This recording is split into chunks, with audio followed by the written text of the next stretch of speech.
Bienvenida y bienvenido a esta charla donde quiero compartir contigo la diferencia entre la emoción del enfado y la agresividad y cómo poder trascender el papel de víctima o agresor. En primer lugar, el poder poner la mirada en cómo nos relacionamos con esta emoción del enfado es importante en el sentido de ver si realmente dejamos que esta emoción cumpla su función, así como la emoción del miedo, la tristeza o la alegría.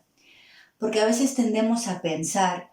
que si nos enfadamos somos los malos o si no nos enfadamos somos los buenos. Bien, entonces esto tiene que ver un poco con las creencias ante esa emoción, ¿no? Posiblemente de pequeños nos hayan dicho que malo eres o que buena eres o no te enfades o no digas o no hagas. Que en cualquier caso no se trata de juzgar cómo nos lo hayan dicho y quién nos lo haya dicho, porque nuestros padres está claro que lo han hecho lo mejor que han podido y han sabido, pero es una especie de creencia, pensamiento, que de alguna manera, pues si nos damos cuenta ahora, cómo nos relacionamos con esta emoción, podemos ver si estamos realmente expresándola, dándole espacio, y no la estamos o bloqueando o, por el contrario, hemos entrado en una especie de patrón o hábito de constantemente reaccionar. Entonces, el cómo me relaciono con la emoción tendrá que ver a darme cuenta cuando viene, qué siento, en qué momento. La emoción del enfado, sobre todo, viene como una fuerza interna para poder poner un límite, un hasta aquí, un no, ante una situación que de pronto yo sienta que está invadiendo mi espacio vital o está faltando de alguna manera respeto hacia mi persona. Y si yo no pongo ese límite o digo ese no, finalmente estoy siendo también agresivo o agresiva conmigo mismo a nivel pasivo, porque entro en esa especie de frustración, de esa rabia interna o de esa ira que en algún momento determinado de nuestra vida puede darse la vuelta y entonces entramos en la reacción constante, en el reclamo constante, en el enfado constante, que ya es más un patrón que no la emoción natural que dejamos que se exprese en el momento que tenga que expresarse. Entonces, el darnos cuenta de esa emoción es un poco la invitación de que puedas sentirte en el cuerpo, de ver en qué momento viene, de cómo viene,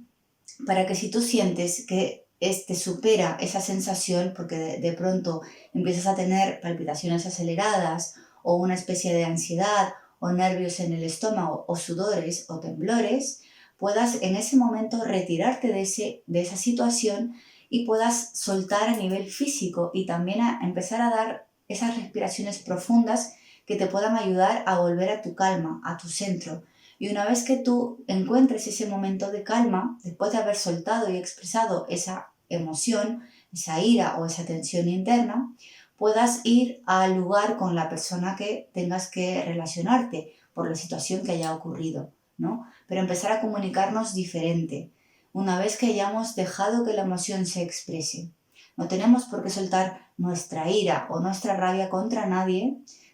pero si no sabemos cómo gestionarla, empecemos por retirarnos de ese lugar y darnos ese espacio para expresar, ¿bien? Y volver luego a entablar esa comunicación diferente y desde otro lugar. Porque al final, cuando entramos en este círculo vicioso del aguantar actitudes agresivas o violentas, hablamos de tonos de voz o de que yo siento que se está faltando el respeto hacia mi persona, si yo entro en ese círculo vicioso de aguantar, me entro en el papel de víctima y volviendo a lo que antes os he nombrado, entramos en una agresividad pasiva, ¿bien? Y en una especie de pánico o miedo. Entonces, la invitación siempre va a ser el que puedas expresarte, el que puedas marcar ese límite, el que puedas decir que no ante algo que sientes que no puedes o en ese momento pues no tienes la fuerza de hacer o de decir, ¿bien? Y si por el contrario te ves en ese papel del extremo agresivo activo, en ese papel de ira constante, también te invito a que te des cuenta de ello para que salgas, te alejes en un lugar seguro para ti e íntimo y empieces también a soltar esa ira, esa rabia, que seguramente tiene que ver también con ese bloqueo del enfado en otros momentos de nuestra vida, cuando hayamos sido pequeños, por ejemplo. Bien, entonces poco a poco el hecho de que te vayas relacionando con la emoción del enfado ayudará a que puedas crear una relación sana, una relación saludable y no una especie de toxicidad, una especie de círculo del malo, el bueno, el víctima o el agresor. Está claro que si entramos en una situación muy extrema, ¿no? Es importante que busquemos ayuda para que podamos salir acompañados de esas situaciones. Pero si estás en un momento en el que simplemente estás viendo que tienes una actitud que no te está dando fuerza, que más bien te la está quitando, es cuando allí te invito a poner el foco, ¿sí? Si tiene que ver con el enfado, si realmente expresas esa emoción cuando viene, o si por el contrario te da miedo expresarla o no te gusta o la rechazas, porque en el rechazo está lo que yo no quiero ver en mí. Entonces, te invito profundamente a que empieces a mirar eso en ti, a que empieces a darte cuenta cómo te relacionas con esta emoción, a perderle el miedo, a simplemente dejar que se exprese, porque así como viene esa emoción también se va a ir, pero se irá si tú le das espacio para que sea expresada, si no continuará alimentando ese bloqueo o esa ira, reacción o pasividad. Entonces, bueno, te agradezco este tiempo que me has prestado, ¿no? Espero que esta pequeña charla te haya servido de apoyo o simplemente para que tomes conciencia de que puedes perfectamente aprender o recordar cómo gestionar la emoción del enfado, recordar porque lo hemos sido cuando éramos pequeños, hemos tenido esas emociones de forma natural y han venido y se han ido. Entonces ahora simplemente es recordar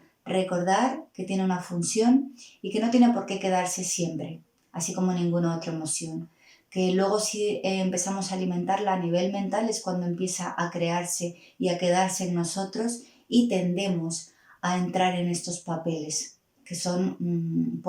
polaridades, ¿no? Entramos en el papel de la víctima o entramos en el papel del agresor. Y lo que queremos es ir poco a poco madurando y encontrando nuestro centro, nuestro equilibrio, para poder disfrutar de las relaciones y comunicarnos desde los adultos que somos, de manera sana, y desde allí poder transmitir a nuestros pequeños, a nuestros más pequeños. Así que bueno, pues si tienes cualquier duda o consulta, puedes dejarlo libremente en un comentario o escribirme en privado, que estaré encantada de leerte, escucharte. Y desde aquí simplemente enviarte un fortísimo abrazo y desearte pues que te reconcilies con esta emoción que es igual de válida e importante que las demás. Un abrazo fuerte.